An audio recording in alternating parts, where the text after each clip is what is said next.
Hello, Bible readers. It is Wednesday, December 2nd. We're reading from 2 Samuel chapter 5, verses 1 through 10, which is a story that's also recounted in 1 Chronicles chapters 11 and 12. And then in the New Testament, we're in Acts chapter 18, verse 19 through chapter 19, verse 10.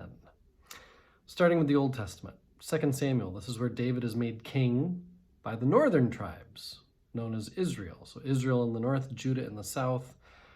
They now are united by everybody claiming David as their king. This is new and it is huge. This is a momentous turning point in the history of all Israel, as the chronicler likes to say. You'll notice that phrase a lot, all Israel.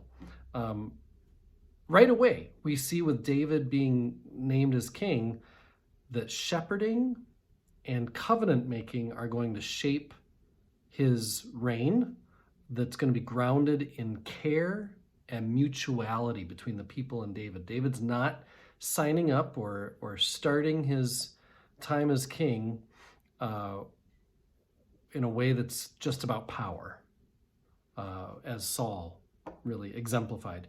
Israel's future hope has now moved into its present. And I think that's an important piece of what we're reading about today. Have you ever arrived at a long-awaited moment where you've looked forward to that? I don't know if it's a wedding day or someday your team is going to win the Super Bowl, or whatever hope or thing you've been planning for or looking forward to. This has happened now for Israel. They're there. They've arrived. And so this new present hope fulfilled, a united kingdom of Israel and Judah, now includes a new hope for the future. Israel's future is not just going to be about David's reign now, but now gets added this place, Jerusalem. Just as Moses is forever connected to Sinai, David is forever connected to Zion, Jerusalem. So this connection is made right away as David is made king. First Chronicles is really giving meaning and interpretation to the 2 Samuel text. That 2 Samuel text is actually pretty cryptic, really hard to translate from what I understand. I don't translate any of it, to be honest, but it's a very strangely written in many ways text, and so First Chronicles helps to make sense of it. Remember, the chronicler is writing for a post-exile Israel. Israel has been cast out of Jerusalem and its homeland somewhere else. And so the chronicler is recounting this old story about when David was made king, when for Israel, they were all at a crossroads. Saul was still lurking in their memories, recent memory back then, when David was made king. And so they back then and in the chronicler's own time were facing a question.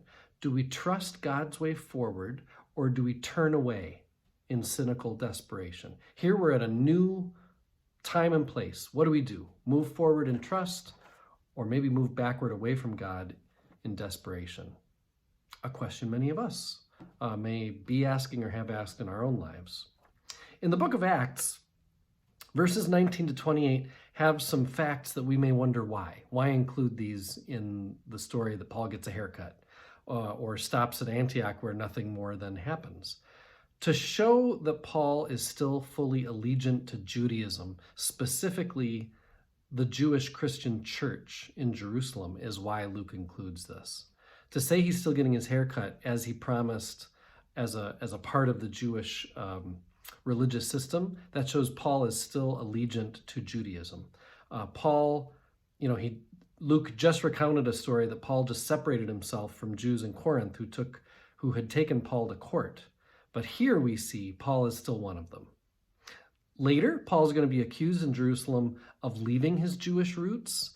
And so it's moments like these when we see, oh, no, Paul has not. As for Apollos, we're going to see more of him in 1 Corinthians 2. His is an interesting story. I am one with my God. My God is with us, all of us, at all times and in all places.